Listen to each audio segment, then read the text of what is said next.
Good evening and welcome to episode 8 of the Dundee Show podcast. This episode is for my friends across the road that like to wear tangerine. We've got a Dundee legend in tonight. He is a part of the 1983 league winning side, a famous Dundee United player and a famous Dundee United supporter. He's a big music fan and a massive trainer head, that's how I know him, so we're going to be speaking a lot about trainers. I'm going to introduce John Reilly. How's it going, mate? Please, I'm delighted to be here. I was meant to come a couple of years ago. You were? Yeah, that's right, yeah, the original one. I couldn't make it, so it's nice to be asked back. Yeah, and as always, Steve's here. Hello, Steve. How we doing? And I've surrounded you with your favourite colour. It's painful to say it, but yeah, they're... Classics, though. Yeah, there's some really... I'm not going to say nice strips, but iconic strips there. They're really, like, yeah, this is... They're from the golden era United strips. There's none beat them. There's no strips that beat them. Since or before. Is that the league one? Is that Billy? That's the Billy Kirkwood League.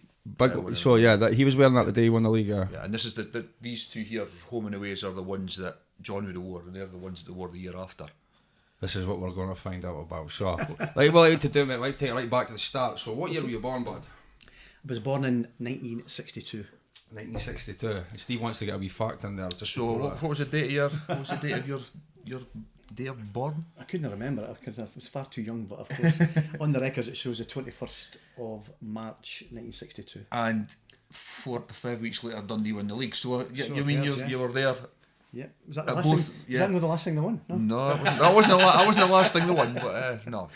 What area did you were born in? I was born by the banks of the river, Spring Hill, and I remember as a young child the pounding every day, the pinions getting put into for the bridge, because the bridge didn't open until 66. And my wee brother was actually born on the day the bridge was opened, 18th of August 1966. So my childhood was fond memories of Spring Hill and Grove Street. Got a lot of happy times from there. Like, there was a big orchard next door to Spring Hill. I think it was I can't remember the name of the family now, but we used to climb in and nick the apples, and the waiters would chase you and all the rest. You just scutter down the wall and back again. The original wall's still there, funny enough. But it was good times, and I went to Gleelands for a couple of years, and then left in 67 to head to Fentry because it was slums. I lived in slums, so the Spring Hill at the bottom part and Grove Street. Was that beside the famous stairs where Frankenstein was? Just along the road, just along Fentry Road. It was like where the Mary Shelley steps are. Along there was all shops. And then there was a tiny wee entrance up. It's still, I think it's called Eden Place now. The same footprints there. Oh no, yeah, I know what you mean, Eden Place. There, but it was terrible, like outside toilets and all the rest of it, you know. But it made you who you are. But you must have had a lot of fun. You must have been lots of fun kicking about there. It was. It was like one of my best mates was a guy called Norrie Riddle, and he just lived across the road from me. My window will overlook his. He stayed in Grove Street, and I stayed in say Spring Hill. Another one, Gordon Winters, lived about that area at the time as well, who I'm still in touch with. Norrie sadly passed away a few years ago, but I still keep in touch with his sister. I see her on the tills at Tesco's every couple of days. Kathleen and Marion went to Australia, so I've kept in touch with a lot of folk from the past. I've always been that type of person. I keep in touch with folk. It's like Dundee as well. It's a big village, is it? It's the biggest village in the world. It doesn't matter where you go. Usually where you go in the aspect, somebody asks where you come from, they say Dundee, and the first thing they say is Dundee United. So it's always it's never Dundee. Do you know that Dundee United is they use it as Nigeria? Yeah, so I've heard, yeah. For the term idiot. You heard this before? Yeah, I've heard that. Yeah. I think it was a Dundee fan. It must have been out there, wasn't it? That sort of told them, but it had to be something like that, didn't it? You know. What was it like when you moved to Fentry in the 70s? Fentry was it was paradise. Lively. It was paradise because I went to Fincraig Street, which was underfloor heating and your own room and an inside toilets. So it was absolutely paradise. And then you looked at the back, there was like gardens at the back and then the fields. So you've come from looking onto another street right in the centre of town and slums to your own indoor bathroom. What age were you at this point? I left in 62 to 67. No, 67.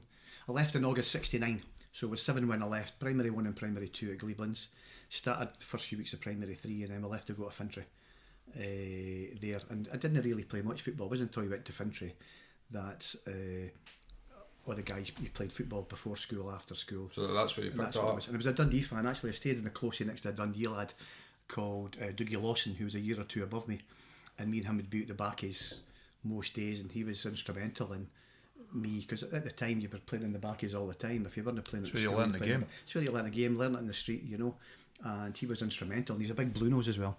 You know, but he takes a lot of credit for getting me involved and getting me out the house, and we'd play two touch in the backies with the greenie poles. It was a brilliant experience, you know. And the thing was, at that time, it's not like the kids now. They've got bagfuls of footballs, and you see them on the gardens.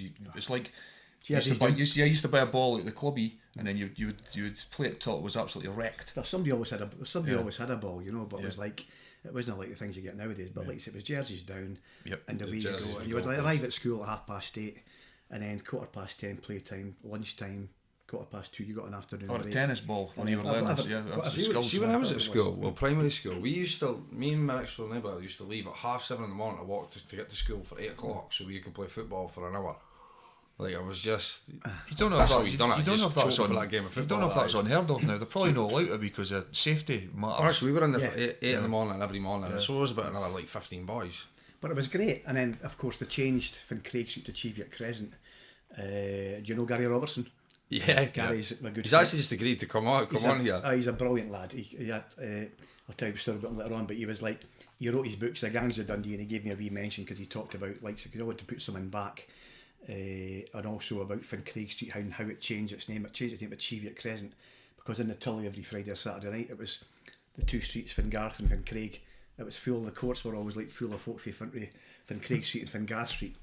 And Gary had mentioned, so like they changed the name to Cheviot and Grampian Garrison to try and give it a posher name, A you know. facelift.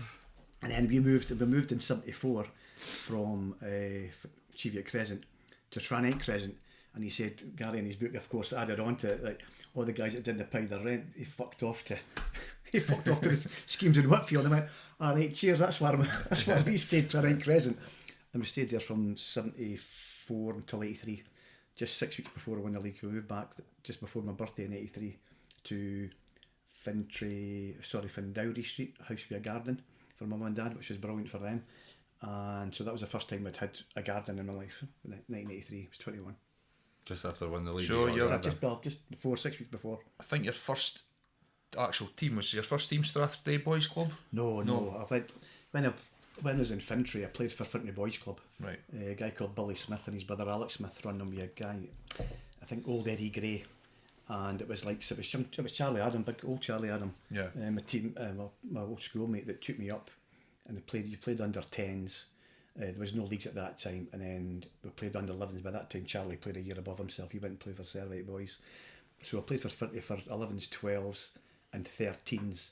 And then the manager, Billy Smith, had to leave. I don't know if it's because of work commitments. But my last game was a cup final. I scored a hat-trick at Violet's Ground. And then about out the team of 14, I think 12 went and formed a new club called Mains Boys. And I didn't. I ended up joining a team called Sidler Boys at the Hadler Multis, coming through the back of Whitfield. So it meant getting a bus from Whitfield into town, getting off at where Sinatra's was, running through the Wellgate to get on the 1A or 1B. So I played with them for a year, and they were good. They were a good team, but they got beat far too often. And I was used to primary school. We won everything. We won the 2 or 3 trophies when I was in primary 6. We won 4 trophies in the primary 7. I won the league in 2 cups and the police 5s. So you're used to winning then? First year at school, won the league in the cup. Second year, won the league in the cup. So we was used to not getting beat maybe once, twice a season, you know. We'd won the cups at Sunday Boys League. We got beat in the league favour club called Tayside Boys Club. And so I didn't get beat many times. So when I went to Sidlaw Boys, it was good, but they got beat a few times, you know, far too much for my liking. And then I actually signed on again with Sidlaw Boys until my old schoolmate from Spring Hill, Norrie Riddle, had came up and said that the team there was a team called Strathyla, the team that I'd been beaten on my last Fentry Boys game. They'd split up to become Strathyla and Strathyla. And then Norrie was with Strathyla, 2 Dundee boys, Norrie and a guy called Bruce Tyndall, who I think Bruce played here for a number of years, North End. And they wanted me to sign. So I signed. So I was actually signed with 2 clubs.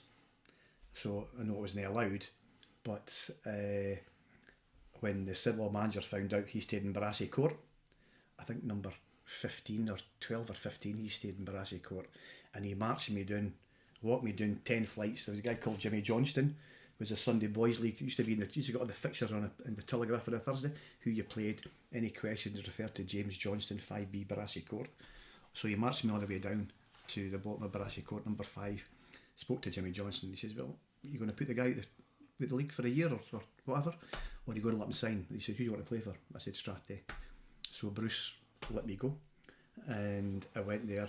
And for me, it was the right decision, because I'd always scored goals, even with the Sidlaw boys team. I'd always scored goals as a schoolboy, and for the Sunday Boys League team. And even with this team, we got beat a couple of times. Finished top scorer, and within a month, I was in training at United. And 5 months later, I was an S form. Who was watching you first? Who was the scout The game, at that time? the game that I got spotted was at Care Park against all my ex-teammates, Mains boys, who they'd all signed for 18 months before. What year was this? August 76, September 76. And I'd left Sidlaw in that summer. And within 10 minutes, they're 3-0 up, thinking they're Archie, they're this, they're that. On the sidelines was wee Jim, Watty Smith, Duke Cowie and Davy Small, 2 United scouts. Duke Cowie, a legendary Dundee player for the 50s, playing the World Cups. He was the head United scout, and Watty and wee Jim were there, and we won 5-4, I scored 4.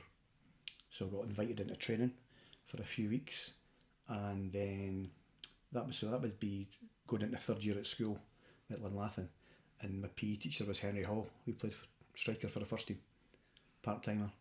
He was teaching there and he would train at night time, and he was at me. Mental, I think. He was at me every day, because I trained with Dundee. And Dundee, you'd go to Dundee up the back of Timex. It's all changed now, but there used to be pitches at the back of Timex. And Dundee was maybe about 20 or 30 people, different ages, just running around the park, and then it was like 12, 15 aside at the end. That's what I remember. I might be wrong, but it was maybe about 12 or 15 aside.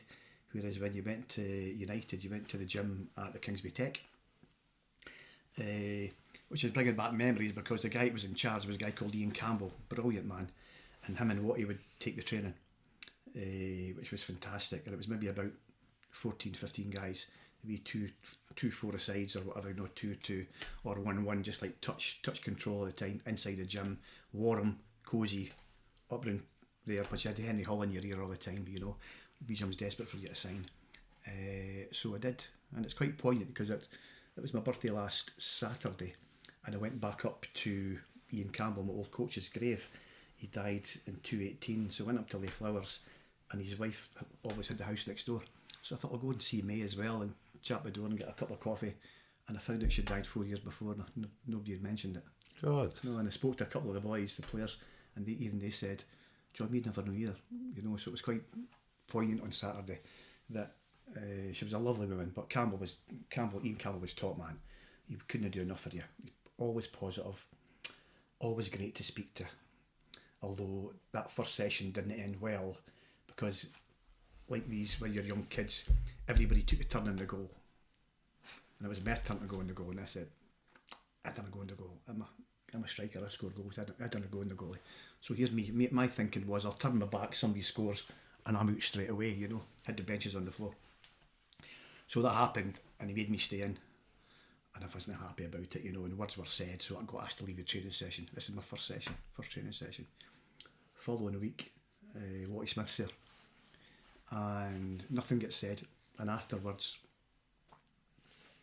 Watty goes, "Can I hear a word with you?" And I thought, here we go, it's bye-bye time, it's what's going to happen. And he walks me around, he's got his arm around me, and he's like, we really want to sign you, you can't be treating the coaches like that. And I said, "No, I don't go in the goal, I'm not a goal, I score goals." He goes, "Well, we totally get that, And that second time I went back, I never got put in a goal that night, But after it, after we went round, he gave me this bag of, just like you've came in tonight, a bag of goodies. I was like, fine. And United had played Celtic the Saturday before and won. They beat Celtic, I think 1-0. I think Frank Copel scored. And I was at the game, I was a big Celtic fan as a kid. I used to go to, you'll be too young to remember, Chris, but it was a 3-day week some of these times, and there was no football on a Saturday. So we used to go to, me and my mates would go through to Parkhead on a Saturday. And we also formed a Dundee branch of the Man United Supporters Club. We'd go down to Old Trafford every couple of weeks, me and a few of my mates.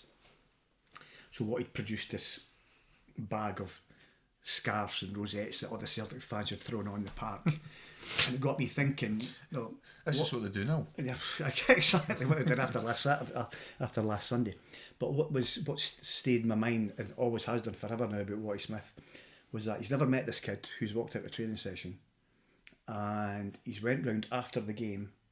He's went and collected all the stuff to give to a kid that he's never met, never spoken to in his life before, and yet you're thinking that was the difference with him and wee Jim or whatever and all the rest of it. Like wee Jim, what he was, man management was unbelievable. Well, the fact that you're talking about it now, you know what I mean? Something like that, like it still brings the hairs back in your neck, because you're like, his arm round you, we're desperate saying, and you're thinking, as you get older, you look back on things, you know, you're thinking, how the hell, why would he do that? You know, there must have been keen to sign us, obviously, but for him to go around to do that, knowing I was a Celtic fan, you know, to do that, to give us that, I know that I was going to watch United at that time, and that all changed later when I was through a game at United Celtic, and wee Jim took me through for just experience of being with the first team, and there was an altercation in the director's box, and I got put out. The director's box, I think somebody had shouted break Graham Payne's leg or something like that. I can't remember if it was a drive or a cup game, but it was a game through there anyway in late 77, and 6'2" policeman with this wee young guy here, is he one of yours? Aye. So they told him what had happened, and wee Jim says, who do you support now, son? The guys you train with or play with or at the club, or Celtic? And just changed like that. Never looked back ever since. Although it was like, and the reason I followed Celtic was because of Dalglish. My dad was a massive Dalglish fan. I got brought up like Dalglish was God, basically. Yeah, he was, you know, like Dalglish was. Some of them Liverpool. Dalglish was the thing. So much so, and even though he signed for Liverpool, and I'm a Man United fan, my youngest son's middle name's Dalglish. That was the name we gave him. My oldest son's middle name's Bowie, after David, of course. And but my youngest son is Jack Dalglish, and he's a massive Liverpool fan. No, and I'm still, me and Sam, my oldest son, are Man United fans. Jack and my wife Janice are Liverpool fans. So there's a bit of banter goes on at this. But the thing with McLean, and you're in the taking you to a lot of that was. And I've got to ask you, when was the first time you met Jim? The Dundee legend that is Jim McLean. I think I knew he was at the game that day, because the manager came over and says they want you at the train next week, you know.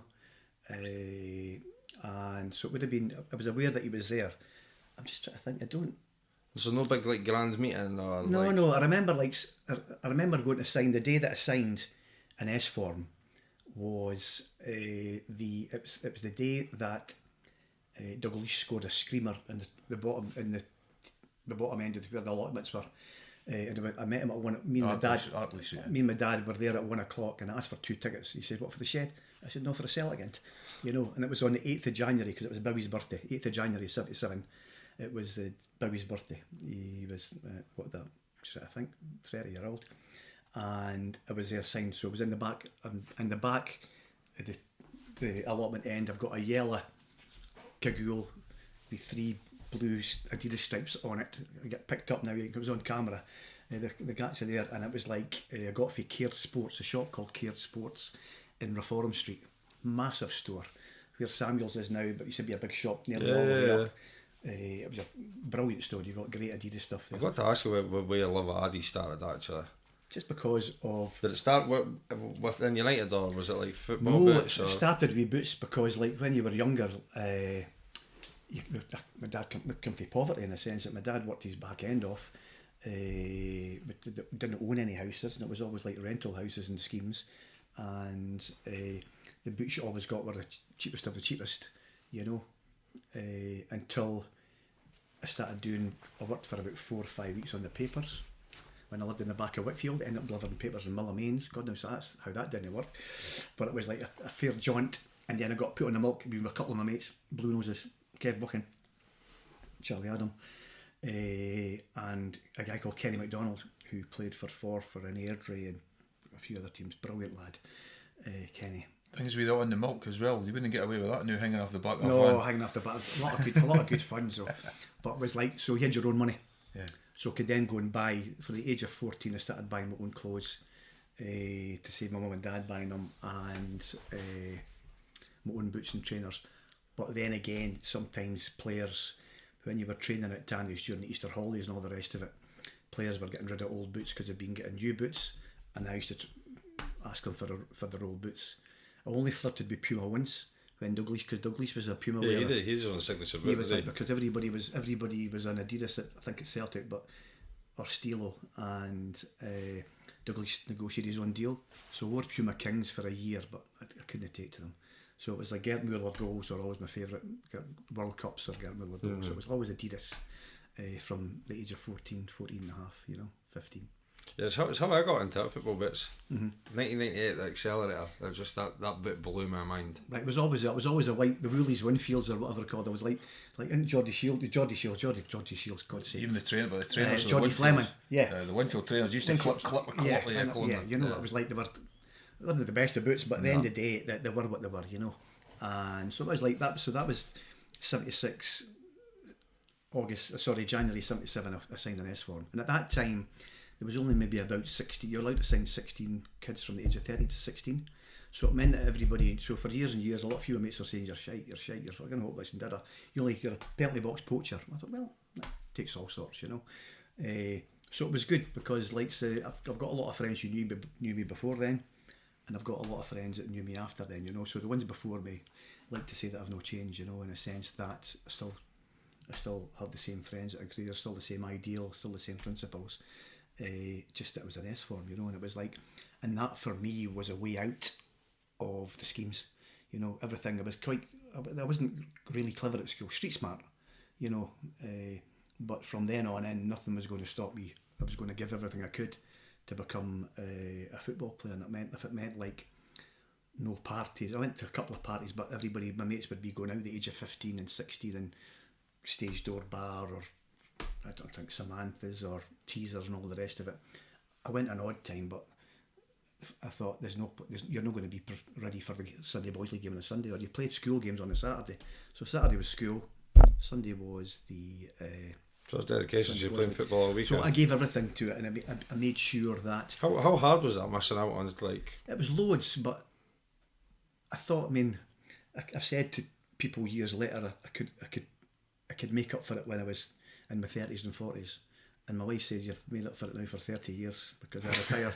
I had to retire at 26. Well, you think about you think you did that, right? It takes dedication. This city's full for decades of boys that could have made it, and then they found the wine, women, and song, and that was it. It was over. I meet that many guys that said I never got spotted and did it, and I disagree with that. I said that at that time, Duke Cowie and Davy Small would have spotted you, and the guy Billy Kerr at Dundee at the time, who got the Dundee ones in, would have spotted you. So, and it's not being arrogant when you say that. I said, like, I'm not going to break it to you, but just we're good enough. And it's not being big headed or whatever. No. Because I put a lot into the way that I looked after myself off the pitch, and at that age, especially that age, and training and staying in, and that's how I became a big music fan and a big records fan, because I would go in on Friday night, and that's how I talked earlier, touched on it about giving something back. And I used to go to Fentry Club on a Friday night, where you met up with all your pals and and when I went 16 and at full time at United, I started going back on a Friday night, and that's how Gary Robertson got to know me as a young kid, because me and a few friends who went to the club as kids then became helpers through the community centre. See, at this time, was this the night? I've heard about the Northern Soul All-Nighters in the Fentry Club. I always like to be different, if it's 10 people and 9 go that way, I'll be the one that goes that way and have no regrets over doing it.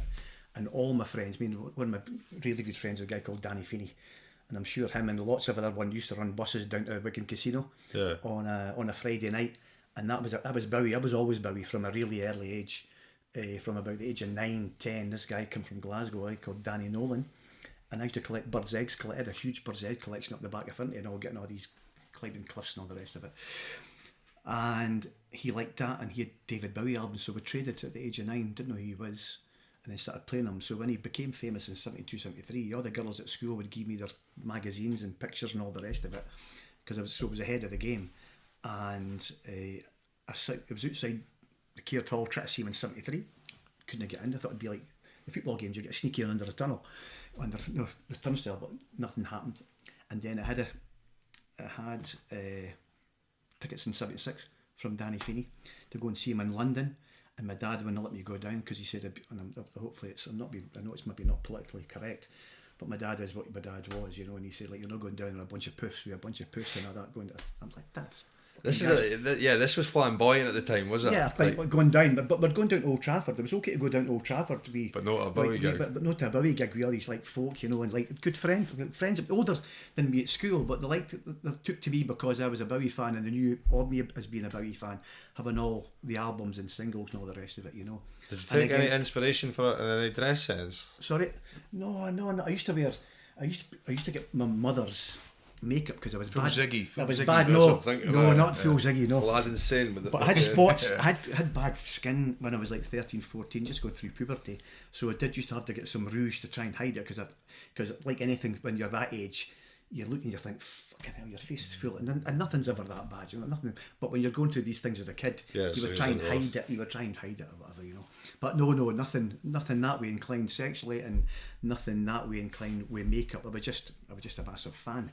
You know, and that's what made What was your first gig then? You said you didn't get into Dundee, you didn't get into Caird Hall, you didn't go. My first gig was with a mate called Dave Bell. Went to see, it was a 3 bands. It was Eddie and the Hot Rods were headlining because it was a punk. Yeah. Bowie doing what he was doing in Europe. Me, again, the Northern Soul thing, all these guys there, me and a couple of mates were punks and got spat on at the Fentry Clubby and all the rest of it, and poking about and all the rest of it. So it was like, and I remember going to school with size 10 shoes, I think it was a size 5 or 6.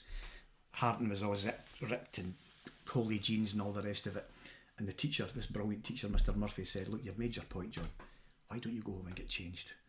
But he says, when Laughing High School, he got all the way back to Whitfield because I liked him that much and got changed into normal clothes, you know.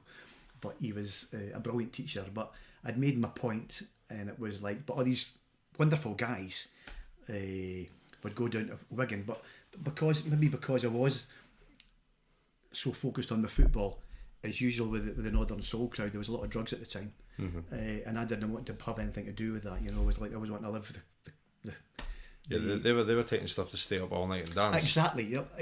You know, and I remember being at a party in about late 75, 76 in Whitfield, and Steve, this song changed my life. Steve Harley's Come Up and See Me came on there. Sure. And it's a house like mine's in Whitfield. It was upstairs to the living room, dining room, upstairs to the bedrooms, and you walked in there, and that dining room part was maybe about 30, and there was a back kitchen, 30, 40 folk, all the Northern Soul folk, and in that side of the room, 2 or 3 folk drinking orange and just chatting away, and I thought it was a major moment for me and this is before I was in S form.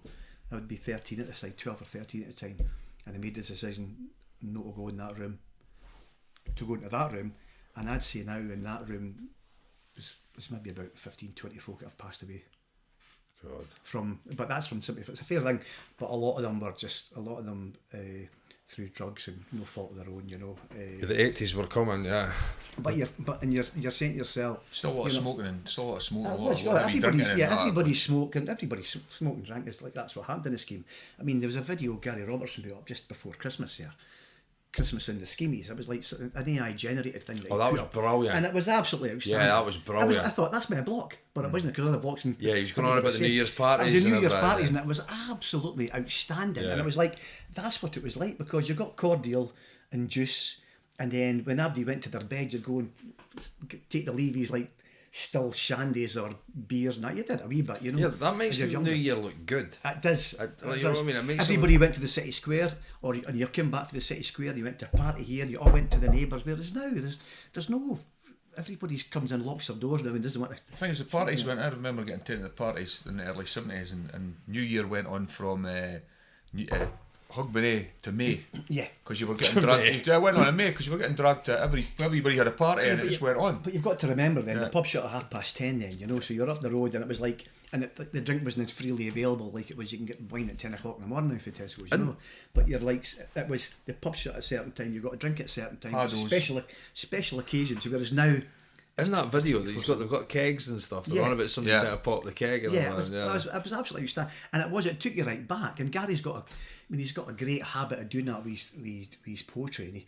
And he did a thing for the guys that won the league, you know, that pouring. His books are brilliant. I've read a number of his books. Yeah. I've like we said, he's agreed to do the podcast. The one, a quiz on the Gangs of Dundee book. Yep. He's done some lot of research. Speaking about the Gangs of Dundee, do you remember any of the gangs kicking about in the Fentry days or that? Yeah, God, I'm still friends with a lot of guys. Like, did you wear the jerseys? No, I didn't wear a jersey. I went to 2 fights. I think 75 folk left Linlathen to go to the Curtin. Was it the Fleet that came to Curtin? Yeah. No, Curtin Huns. Curtin Huns. Sorry. And I was at the back. Yeah. And by the time we got chased back, I was at the front, so nothing happened there. But the second one I went to down at Dichty Burn, somebody threw a stone, and as close as we are standing right now, a stone lodged in this guy's leg next to me. And I thought, what the fuck am I doing here? Why am I playing football here, wanting to throw things across where the Joyce pitches or they were throwing there for the mid. And I thought, what the hell? Get your running skills. No, what the hell, Ned? No, what the hell? Because you want to be seen. It's like it's a wee bit like. There's peer pressure, is it? Yeah, of course there is peer pressure because you've all got to go down, you know. But I still like a lot of the older guys. I still see, and one or two of the guys that are in Gary's book I know really well. You know, or did know really well because one or two have passed on. But I know them at the time, like being the shams on this, but I didn't want to do it. You'd always go to weddings and that and have a laugh and a joke and do the sham sign. Even now, I'm 64 last week. Anytime you're out, you carry on, you're doing this or that sham sign. But no, I try to stay away. I try to stay away from that. Fentry is a very, very proud community. And I remember when Charlie Adam was playing for Blackpool. Remember he scored the free kick in the playoffs. He would always ran right up and he done the sham sign. Yeah, that was for his dad. Like it's one of those things people are very proud to come for that. I think we've prolonged it enough for. We're gonna have to start speaking about United. So you signed for United what year? I signed in 77 as an S form and then went full time Boxing Day 78. What strip was that? What? These were later. I'd be around about it was Adidas tops at that time. Yeah. Do you remember the Adidas influence around the club at the time? Like, I don't know, but because this is where this weird ass top comes from. Yeah, I've not got a clue. I've never seen that before in my life. But I just remember like we're reckoning that's a prototype. So obviously it's Dundee colours. So it's obviously been sent to United, and you can imagine Jim had opened that wrapper and thought that would be good. Wrapped up and thrown in the bin, you know. Yeah. But no, like the United went full time in Boxing Day. With like I thought I would have got taken on in the summer of 78, but nothing happened, so I stayed on at school. I got 3 O grades, 1 pass, we got a C, D and an E, so I had nothing to do, I couldn't have a job, so I stayed on. But you played, you'll be, again, it's talking from the past. So you're in the team, like, essentially, but you're still at school? No, I'm an S form, so I was 16, hoping to get taken on full time in the summer of 78, but I didn't. Right, okay. So I had nothing to fall back on, so I went to 5th year at school. But about the October time, we played a game. There used to be under 16 leagues, under 18 leagues, and there was an under 27 juvenile league. But that was like guys that didn't go junior, just was like an amateur under 27 league. So Jim got his best S forms to play the best of an under 27 select down at Riverside, and we beat them 2-0. I scored both goals that night. Myself played, Ralph Millen played, Alec Taylor came up for Glasgow, Derek Murray came for Fife. And all his best S forms. I went 2-0 and he said you're going full time, so I did then make plans to go full time in at Christmas time. Was coming in after Christmas, so I joined on Boxing Day, and then I stayed playing for my school team and my Sunday Boys League team. I stayed that until early on, until March, when I went for trials for the Scottish professional youth team, and I got picked for the first ever Scottish under 16 team with Jockstein and Andy Roxburgh. And so I had to leave my Sunday Boys League team because by that time I was just on a contract put in a drawer. But because it was a professional youth team, I signed professional forms in March 79. So can you remember what your first absolutely massive wage was? 18 quid. 18, there you go. Boxing Day. But for reference, like, I don't know how good that is at the time in the 70s. That does sound like no too. Nah, it's not. It's still not. That's not good. I was getting £10 on the milk. What, and you were about 14 at that time? I was 14, yeah. Right, with, okay. with tips and There's dobbies. the reference. Tips, No, we're talking, tips and dobbies. There you go, milk tokens. only the guys, the players now that are on these super amounts of money doing in England, and even the guys playing for Dundee United. So, I mean, we've had some boys playing for them that are getting thousands and thousands a week. That was unheard of. Is this like a YTS or something that you call it? No. Through the 70s and 80s, I would always put in this sort of things. My old man was a joiner, and he'd maybe be earning £140 a week, and your Bobby Glennies and John, I don't know, you'd probably in the 80s you'd maybe be on 300 or 400, you might be on a couple hundred more. No, United. No, Yeah, United. no. So United were the best bonuses, but the wages were maybe 140, 150. So, yeah, but Wages, yeah, but the aim for the region was to get in the it was first always a case. It was always a case of normal guys working on a building site. The football players weren't on massive amounts, weren't you? So you're going to watch guys that were just same earning, as you, yeah. just about the same. The bonuses that made more. it, you know. But what were the bonuses like for goals? Those were like Win 200, bonus. 300, 200 or 300 quid. Goal scoring bonuses. Yeah, well, I don't think we had that at United. Just like I never had any goal scoring bonuses. Like just win bonuses and appearance money. You know. Right, Maybe okay. 30, 40 quid So appearance. I added up on the packet yeah, then. yeah, you know. But it Which was is probably why we'll go into Jim McLean thing, but it's maybe why McLean was so successful, because the guys that are in now playing in Liverpool, playing for Man United, they'll get their 200,000. They get their 200,000 whether they get beat or no. Yeah. It would be their wage. Their wage would have been Yeah. if it had been the perfect thing is to get guys to make themselves players. Give them £2,000 a week, and if you win, you get your extra 188,000. Yeah. You know what I mean? And then we'll see what you and do. then you get it fined. Yeah, You get it yeah, fined. yeah, You yeah. get fined on the Monday and get it taken back off. Exactly. Jim McLean was famous for running absolutely everything with the club, was he not? Like, he'd Yep. done absolutely everything. I can't remember if he played, but United played a match and won about 6 or 7 nothing. 6-0 beat Motherwell. And he took their bonus off them because they never entertained enough. I wasn't entertaining enough. They beat them. And that's about 81, 82. They beat Motherwell 6-0. So They weren't entertaining enough. A few of the boys weren't happy. So what happens after? What's team morale, or what the team like after he does something like that? I knew where you stood with him, though, did you? As I think, you look back and you can't. Everybody's in their own way. It's like we were out a few weeks ago. There, Graham Payne was up for his 70th. Davy Nair's best mate, and we had a brilliant time. And we're telling stories, and I'm telling my stories like it is now, but it's only from my perspective. The same thing you're telling Davy Nair's, I can't remember that, and Graham, I can't remember that. But and I've said to them, no, because it didn't affect you. This is what happened in my world, you know. I'm telling you, and he'll tell you a different story about the same incident. So everybody's got their own story to tell, you know. It's like when I'm saying here, and some folk will be saying, well, that didn't happen, but I'm saying, well, it did, but I'm telling it from my point of view, rather than Dave Nair's point of view. You might see things differently, you know, and it's like everything's got a different But you would have been angle. different. You would have been different with every player. You would have been different with every player. Would have got treated slightly different, wouldn't it? When they were. It's like that in all football, though, is it? Everybody's like sort of got their favourites. I can't say. You might have. I don't think you had any favourites. I think you had one or two that you maybe favoured a wee bit more, but I can't imagine wee Jim, because any time we meet up, the conversation turns to wee Jim. Within 5 minutes, we're speaking about wee Jim, and it's like he gets a fair. He should have been loved, and he isn't. See, the fans love him. This is the thing that I But the find players- It really wasn't amazing. to the players. He wasn't good He to the gets players. he gets compared to Tyrant so much, but the guy achieved so much. Like, it's the most successful time for that club, really. Alex Ferguson said he was basically one of his greatest rivals. I remember when he passed. Best mates, him and Fergie. I'm sure wee Jim said that either on wee Jim's wedding or Fergie's wedding, seemed like they were both at Largs at the time, and they went there either a week after one of them got married, and they were roommates, you know, But they both got. Got together. Ferguson and wee Jim are exactly the same. They got the bullied players. They were basically bullies. They bullied them into.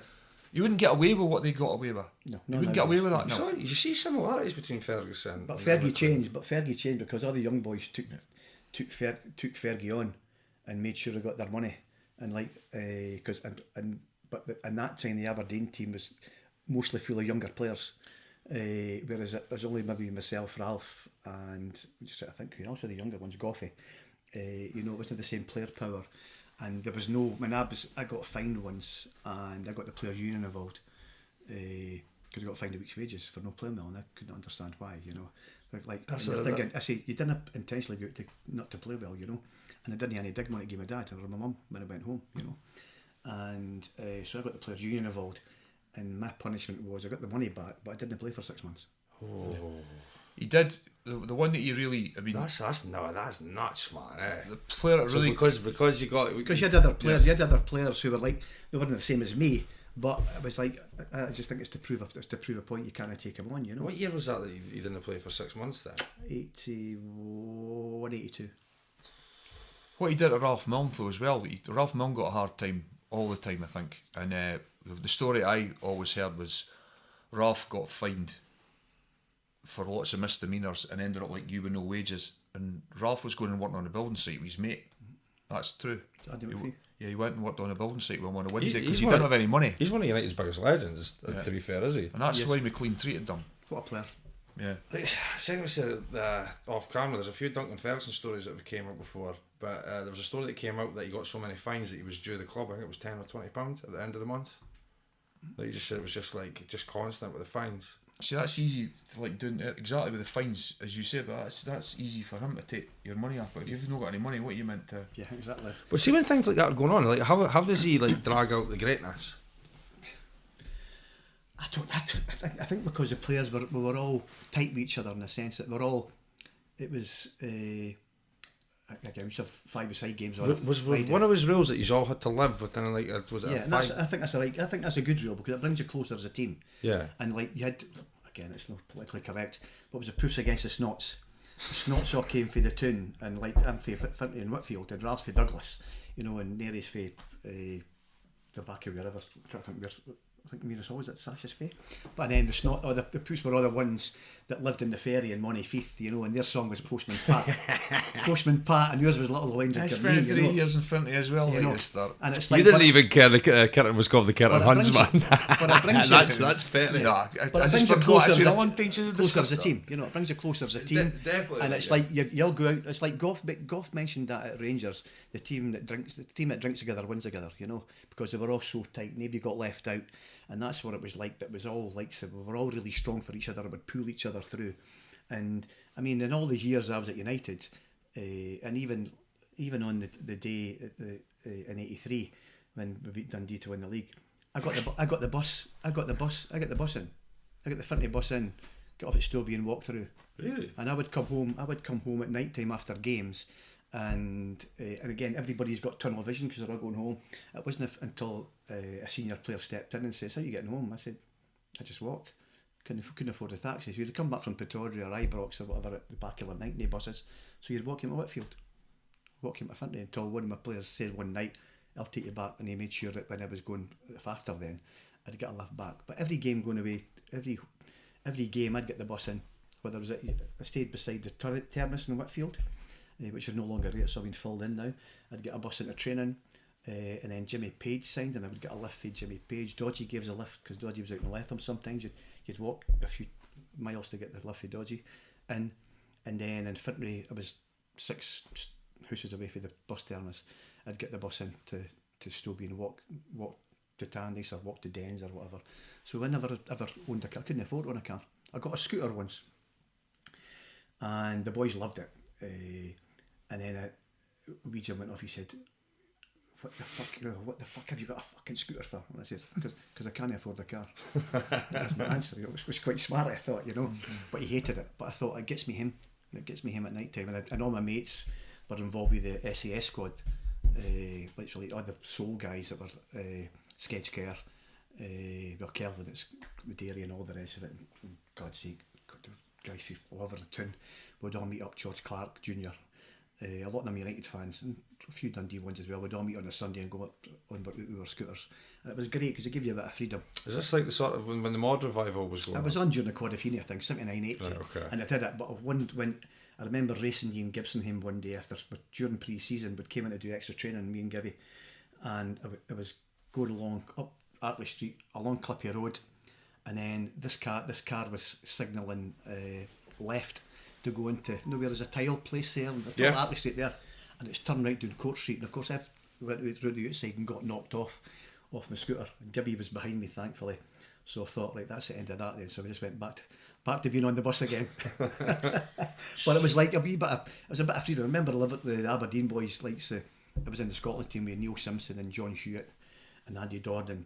They came down and they thought it was hilarious that I was coming up to the game in my scooter with a parka after the game and out missing rain and up. But it was like, it was something you did, I was able then to get home at a decent time, and then that stopped after I got knocked off my bike.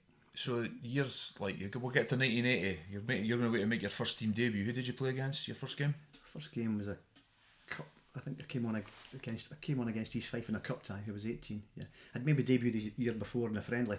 Bannon came back from Chelsea and we played a game at Tynecastle, and I came on then. Peter Benetti was in the goal for United. So my debut for United was the guy who played the World Cup semi-final, and Bannon come back. So that was my debut when I was 17, and then I made my official debuts in the cup when I was 18 against East Fife. And 3 days later, when was your first goal? I think it was maybe a year later on my first start, because I was subby against East Fife, came on subby on the Saturday against Morton in 1980, but I think my first start was against Hamilton in a cup tie and I scored. What strip would that have been about that time? Maybe the one at the back, yeah. That one? Yeah, something like that. So what was it feeling like getting your debut at 18?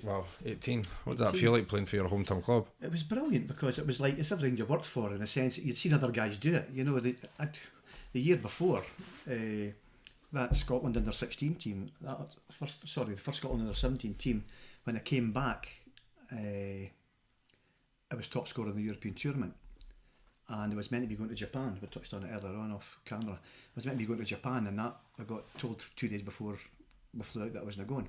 So that was disappointing. But it must have been, because that was a prestigious tour. It was like big teams were playing against. Yeah, that would have been great. So you're talking about like youth development. Well, so you were the top scorer in the European, then this year. And then they didn't take you? No, I was there when I came back to United. I would go and still got the passport photos and got all the jags and all the rest of it. And then 2 days Jim says, change of plan, you're not going.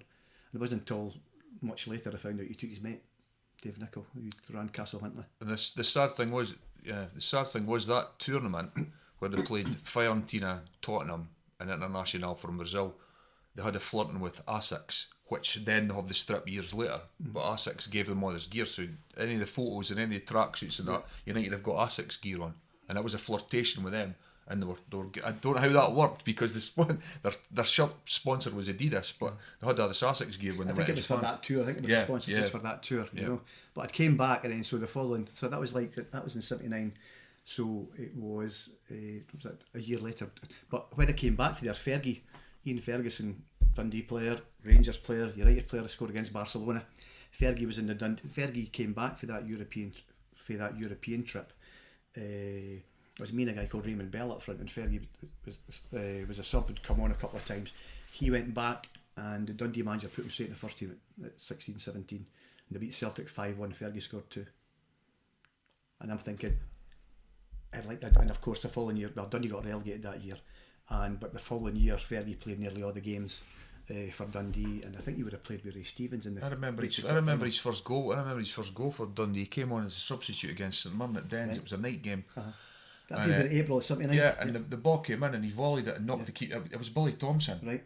And the goal for St Mirren, he knocked him into the back of the net with a shot, and that was the sort of big on him. So you came up through good players around. And you're thinking okay, I made my debut at 18 here, but Ferrie's got all these games ahead of you. He's getting all his game time. And the following year when I was in late '79 as well, when it was under 18s there because of the age difference, we went to Monaco and we went to Las Palmas, and my roommate and my strike partner was Charlie Nicholas. It was me and Charlie Nicholas up front, and of course when we come back from there, Charlie Nicholas went away and got in the first team at Celtic in November '79 or December '79. So all these guys you're playing with, they're all like that. But again, the talent was that good at United, in a sense that the competition you're up against was Sturrock, Dodds, Wally Pettigrew, was the best striker ever, Wally Pettigrew. And then Wally Pettigrew's left, and the BGM had a penchant for signing £5,000 strikers like Ian Ballantyne and Derek Fry and guys for lower leagues and whatever. Joe Ward. Joe Ward was decent. He's got a good goal. I like Joe Ward. But these guys were, for me, just hindering my progress, you know. But Legion was hoping to find Colin Campbell's, but they only played 4 or 5 games over that Ian Cochrane. But you're thinking, no, they're just getting in my way. What you sign them for? Because I'm sitting here and I'm scoring goals in the reserves and all the rest of it. But he was always trying to find somebody. So it wasn't until Willie P left that they said, Region was saying, look, I was coming through. So it was in. But again, we're up against Mullen, Sturrock and Dodds. Dodds, 6 foot plus, scores goals. Luggy, Mullen, Mavericks, brilliant players, one-offs, international, with scored goals for any place. So that was a competition you were up against. So going to 81, 82, the year they won going to 81, 82, 82, 83. So go to 82, 83, the year they won the league. My memory of you is you really annoyed my old man when you used to come on because when we played, well, obviously Dundee played United from that from Eric Sinclair scoring in 1980, we beat United 1-0 that season. We didn't beat them again till 1980, 5th of November 1983. So in between that, I remember you coming on as a substitute against Dundee quite a few times, and that's what annoyed me, because you played that well. The old man used to go mental. Fucking break his legs, because every time you were going to do something again, you did something against Dundee. You seem to come on and do that. So 81, so 82, 83. How many times did you play that season? I missed the start of the season with an injury, so I missed the first 10 games, and then I came on the first game because we got beat for Radniki in the March. Yeah. The March 82, the quarterfinals of UEFA Cup, and from then on into the end of that season.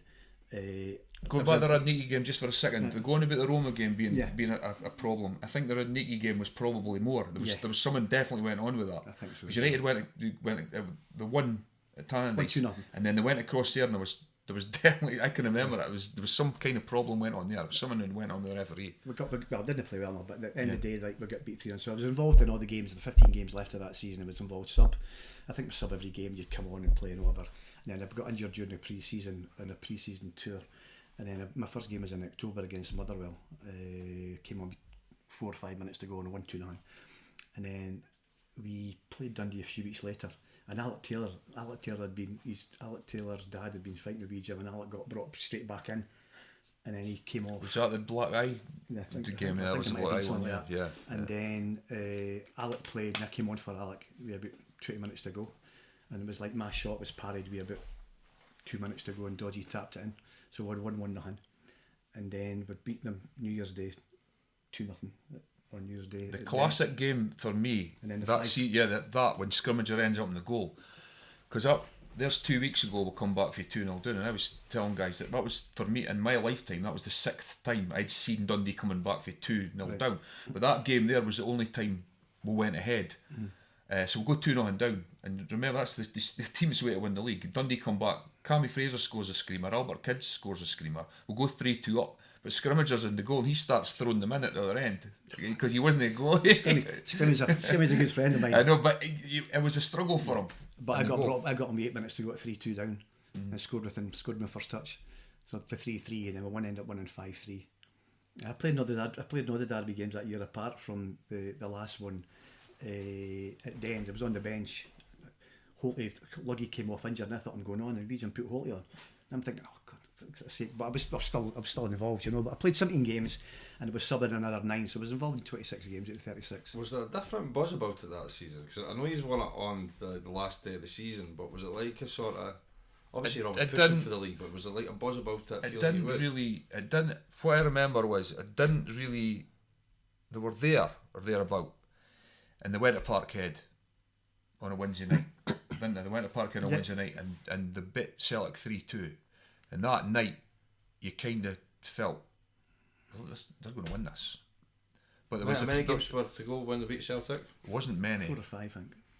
But there was a few games involving other clubs. Like I remember Dundee playing Celtic 2 or 3 weeks later, and we beat them 1-0 as well. That's the game. I think that's the game that changed it. Yeah, because Celtic still could have. Yeah, we beat them 1-0, and I'm thinking it was either. I think did Albert Kidd not score the winner on that? I'm sure he did. I'm not sure. But the Dundee beat them 1-0, so they were getting dragged. And then when it goes to the match at Dens, Celtic are playing Rangers that day. Well, Aberdeen know about it as well. Not that season. Just between you and Celtic on the final day, yeah.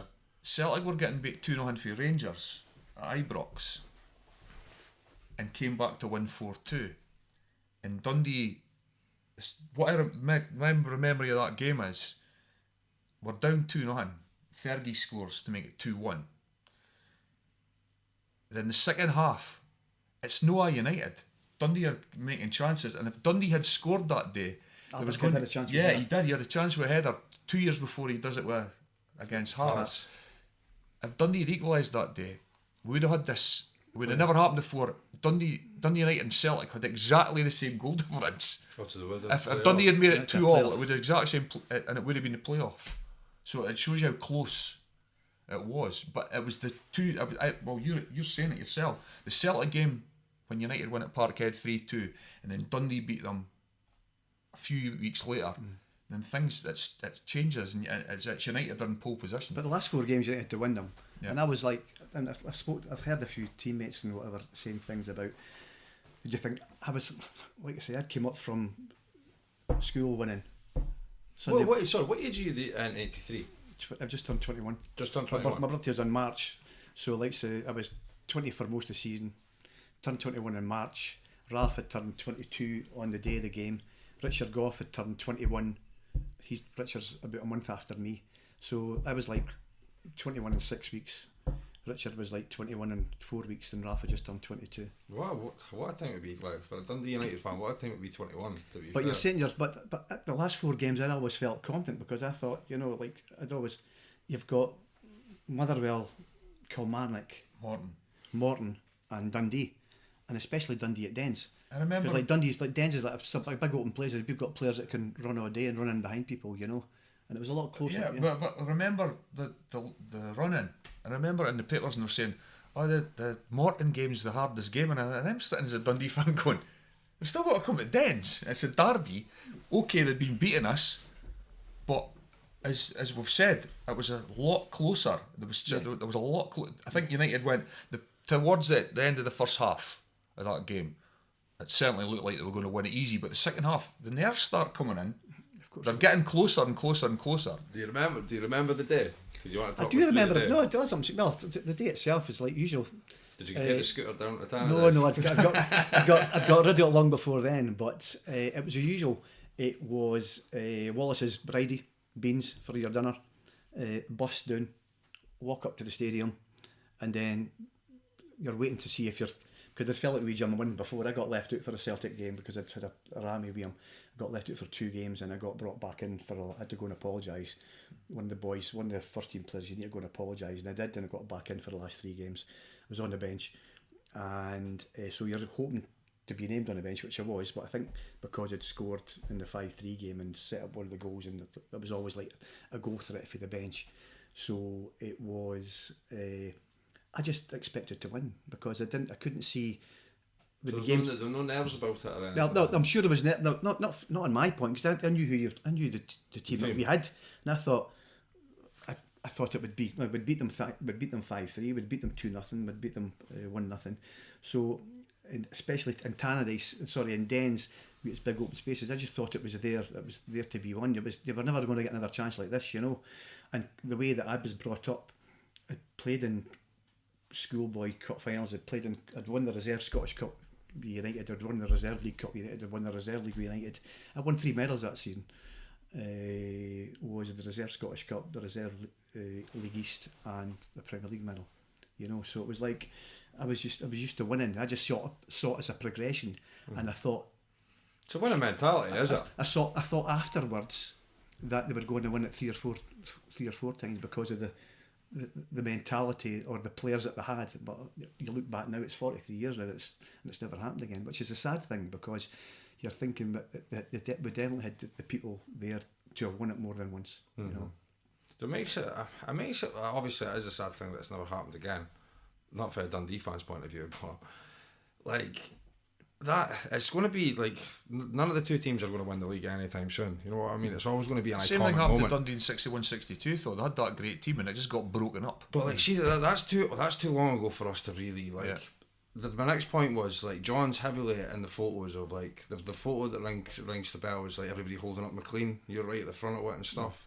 Like United can never win the league again. That was to let him know there's a wee guy from Fentry in Whitfield who was fell out there a few weeks ago. Was anywhere that his photo would be, my wee face would be there to remind him, because this is it. Your face is always going to be in this historical moment in the city's history, and like sadly, like Dundee went in '62. Like I've seen pictures of the team and all that. Obviously, it's the '60s. Like United winning it. Obviously, the birth of casual culture is just around the corner. You know what I mean? You're getting the European football. Like everything's changing. Talking of European football, this man, following season, he's etched in United history because he scores the first goal in the European Cup for United in Malta. So he scores the first ever goal for United in the European Cup. Nobody else can say that ever, and they'll never say it again. So etched in history. That was a proud moment as well. Yeah, Luggy got injured, and we beat Dundee. I think we beat Dundee on the Saturday. We beat Dundee. Fucking beating Dundee all the time, you are. We beat Dundee on the Saturday, and I scored 2 at the ends. Beat them 4-1, and then I thought, is that enough to get us a game on a start, which it was. And I joked with Kevin Gallagher because they say that his goals are quickest one in Europe, and I said I think mine was quicker. It was like mine was inside 2 minutes, and so was Gallagher's, but there was no to be a stopwatch, you know. But it was like really strange because it should have been on TV and it wasn't, because the Maltese TV did a strike. The Rangers Valletta game was played before our game. It was played on the same pitch before it. Rangers played on the pitch. UEFA Cup and won 11-1 or something, and then we played after them. You're thinking, surely we'd have the first use of the pitch. No one has been cut up afterwards. Rangers were on it, you know. And it's a good bit of memorabilia. I've actually got the poster for that, and it's ridiculous seeing the 2 matches. Is it? Yeah, right. And it's like, so your game is going to get televised as well, but it got cancelled because they went on strike after the Rangers game. So there's no footage of this. But years later, a guy got in touch with me to say, "Hi John, I've got these pictures. A friend of mine was a photographer for that from that day, and he sent me about 7 or 8 pictures, which I put on That's good, my Facebook page, and really a lot of folk have copied them ever since, and I'm like, all right, fine, cheers, thanks for the heads up, you know. But I said to the guy, tell the guy thanks very much. Shows where they're coming out, waving to the fans and doing handshakes and all the rest of it. It's a crazy thing considering how like everybody's got a camera. Like even us now, like cameras like thinking up with your face. Like you're going on about these moments. I always took cameras. Any point went on pre-season tours, I would take cameras, and I've got all these pictures. I've actually seen loads of the photos you've taken, like the Scotland tours and stuff. Yeah, exactly. Not like say and whatever. And it's like I just always want to keep a record of what you were doing in my life, you know. Coming, as I'm saying, coming from the schemes, because it's when I'm proud to be a schemer. Most of my mates are there, and also like we've all grown up together. Sadly, we've lost quite a few, but it gives you memories, because even I go walking usually from walking 3 or 4 times a week from in between March and October, and my favourite walks, I park the car at the Struan garage off the Forfar Road, and I go up by the Scotch Soldier, round by the back of the Murrows, down the Murrows Road, walk round Fentry and Whitfield, and it's like when you're at the top looking down, because there used to be berry fields there, and the old castle is beautifully done now, but it was a ruin when I was there. You'd play in the castle during the summer, you'd go and pick berries. Further over there was called the 3 Jumps, which was a rites of passage, going over a burn. You did the wee ones like the swimming pool, you had to jump over to show how brave you were, and there was a place called the Green Slime at the back up that way as well. So I walk there, and usually on a Monday and a Wednesday, and you look down and all these Fentry. It's like Fentry and Whitfield now. It's like $200,000 to get into it now. Like $250,000. I think how's that possible? You know, but it's all these memories. Doesn't matter. Anytime I go back, a different memory comes back about people you've loved and lost, or things that happened, and you just lose yourself as you get older. Because I'm 64 now. I'm getting old. You know, and me, let's say me, Millen and Goff and Taylor were the young ones, and that's us at 64 now. You know, you've got Hamish at 77. I think Hamish is now. But Dave Neary 70. You know, you're thinking, God, we're all aging, and it's like, but my mind still takes me back to where I grew up with, and the good times, and there was bad times, you know, and all the rest of it. And you think it's what makes you, isn't it? That is, it makes you stronger. All these influences you're talking because about. All these I still carry scars when people like from when folks said you weren't good enough, you know, and you were shite and this and that, and the guys you knew, guys who still think they're better, and you think, but you never played for anybody. You didn't play boys club. You didn't this and that. You've got to justify yourself. You're gold blue. You think, God, what? This is the thing about football. It's a very what's the word to describe it? Like it's a very insecure sport when you're playing it. Like, obviously, people have always got their opinion. Of course it is, yeah. And people are always more likely to say a negative opinion than... See, most of my mates were Dundee fans, and a few times when I got left out of United, I did go to Dens. We had a squad of fleet guys. Ned Jordan for the DJ and all the rest of it, the Suter brothers, Duncan and Derek, you know, and my mate Dave Roberts' Scobe and Pete McCabe's and all these other ones, and I'd sit in the Dens Derry with a cordon room of these hard Dundee guys, and Luigi would go off his head, what are you fucking doing at Dens? I said, well, you're not playing. He was at Dens as well. He was at Dens watching games as well. You're not playing me in the first team. What am I meant to do? I'm not going to go all the way through to St Mirren or whatever just because I feel I should be involved in the team. So I would stay with them and go with them, and they were brilliant. And we'd go down to Tam McMahon's pub at the bottom of the hill to in the Hawthorne bar. That was one of the first beers I ever used to drink it. And I used to go to, even after derbies, I would go to, I'd meet with maybe one or two of my mates, but I'd meet all my mates, or the Dundee fans, my mates at the bottom of Tam McMahon's pub and there. And they'd always you always got one or two guys who would give me pellets. What you did scoring against us for these, we're your pals and all the rest of it. And my other ones are like saying, he's fucking Job, you know, whatever. So they see it, and I still keep in touch. I still keep in touch with Duncan and Derek, and well, Ned's passed away a long time ago now, you know, and Pete McCabe's round the corner. We'll end on a happy note, John, because you're a mad trainer head. That's how me and you met, and I know you could hold a conversation about trainers every day. Could you name me your top three? One I've got just now that I've brand new that I've never worn. I've had them for a few years now. Sometimes the green ones, the green feathered. Yes, they were rumoured to be, I think it was 1,200 pairs, but I don't think it's been that's been official or that's came out. But yeah, that is.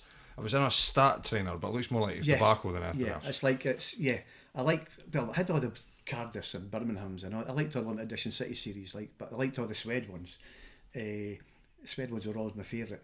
And I had a pair of, I got them for Forest Shop in Manifesto when they first came out. And of course, years later, they become worth a fortune. The Stockholm, the yellow. I had Stockholm ones, and I had Dublins as well. So that must have been about ones about 204. 208 they came out. There was chunkier versions about 208 so it was in Forest Shop, the Manifest. Because they would only place people that were selling them in Dundee at that time. That was that time, you know. So I've also got a couple of pairs, and then because Forey also got the Casuals t-shirt. He had one, a Dundee Utility one, which I was never in, but I just thought it'd be nice to have that one time, you know. Whatever, only wore it. You would have known a lot of the boys that were in it. Yeah, I knew like that. I know like some of the guys. Well, I know like Tony Reilly and all the rest of it, and like Terry Gallagher or whatever, if they were on it, and Steve Kell and whatever. That's the second week in a trot Terry's been mentioned. Is it? Yeah. Shout out Terry. You know, so so it was fine. It's been a scheme life in a sense that, like as Gary said, it's been hard, but I gave him it all to be what I wanted to be, you know, and it worked for me. And my thing is, if I hadn't become a football player, God knows what I would have been. I wanted to be a PE teacher, but I knew then I wasn't clever enough because I let my studies go at school. I was getting really good grades in third year until I became that age of 15, 16, where you're given everything and folk are going out in the bevy because they can get into pubs and all the rest of it. And I sort of tried to avoid that, and it worked for me. Even now when I speak to kids about the hardest stage is 15, 16, because there's so many things get put in front of you now, even 100 times more so than when we were young kids, you know, with computers and video games and God knows what else is going on just now, you know. But you're saying to yourself, and I say to them, you've got to be mentally strong, and that I was at that time, you know, and it worked for me. And a lot of friends say that to me. They said, like, no, you were dedicated, and that's what. You might have not been the best. There's maybe better players than me, ability wise, but it's not. Football's not all about ability. It's about adhering yourself to the conditions. I see it like this way. To be honest with you, I wasn't born in '83, right? So I don't know who the starting team was or what went on that season or whatever. I could just look back at what you could see from what happened, and like any of the photos in the pitch, I see you right in front and centre with the hair and stuff. So like I say, it's a historical moment in the city's history, and it always will be, because hopefully United never win the league again.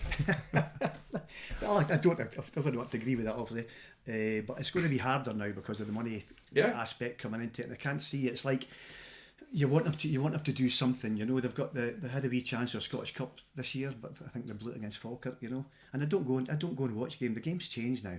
I mean, it's all stats and possession and God knows what else it's going on. Guys get signed now without anybody looking at them. They go in these stats companies about this and that and all that kind of, and I don't understand that. We Jim would have a field day, because I'd say we Jim or Watty would go and watch players and do their homework on them. You know, Fergie would be the same at Man United or Aberdeen. You knew what he was getting and find out about their backgrounds. Whereas now it's as if players get to the byline now and come back all the way back to the start to the goalkeeper again to keep the ball rather than just get the ball across the box, you know, which is crazy, because I knew that if I was playing and somebody got to the byline, didn't cross it, I'd be giving them pellers because you'd made the run and whatever, and Sturrock's, Dodds and Pettigrew's and that would be doing much the same, you know. Whereas nowadays it's about keeping the ball, keeping stats, and it's about not losing rather than going out to win. I say the Premier League is one of the most boring leagues to watch. Yeah, I don't watch football anymore. And I switched the thing on other last week, the Newcastle Sunderland game. It was like night and day from what was going on was it Celtic, same time that Celtic United were playing? No, great United won, but you turn it over there and both teams are going hammer and tongs for it, you know. Even the Barcelona game the other week there against Newcastle. You've got teams that are wanting to go and win, you know, whereas nowadays it's like, it's a fear of losing, you know. And that's the sad thing about it. The heart and passion's like sort of gone out of some, like a lot of football, to be honest. Yeah, and Norwegian was like, if you could lose the ball, I always say that if you're going to lose the ball, you want to lose it by being positive. So if you were a full back, I'd take you on because I knew I'd get a corner kick or a throw in, or I'd get 40-50 yards further up the park, you know. Whereas just now, folk they'll get there and they'll instead of crossing the ball in, they'll come back and keep pass it back, and that to me is not exciting enough, you know. Yeah, that's a good way to end it, mate. I want to say thank you for coming in and giving me your life story, and hopefully folk didn't switch off after 5 minutes. No, I never even mentioned David Bowie, so there you go. I've got to get Bowie in. So yeah, no, it'd just be brilliant talking about the schemes and what Dundee was like in the 70s and that. What would you say, Steve? Well, it makes me bring this collection out, doesn't it? You were about, what, 20, 30 year old at that point? No. No. Well, it's thanks for joining us, Steve. Again, No John, thanks for coming in, and yeah, it's been brilliant, mate. And I wish you well with all your campaigns. I hope it goes well for you. I hope to see you on If Saturday. you need any support, where is that? What, sorry? We're doing the protest in the City Square at 1 o'clock. Right, I'm not sure. I'm just trying to think what's happening Saturday. I've not got plans because I've got to see my grandchildren. 1 o'clock, where about? City Square? City Square, yeah. Okay then. City Square, yeah. If We're I can going be there, I'll be there. I'll give you support. We're going to protest about current events. But yeah, this has been the Dundee Show podcast. We've been joined tonight by Dundee United legend John Reilly. I hope you've enjoyed his story. We'll see you next week.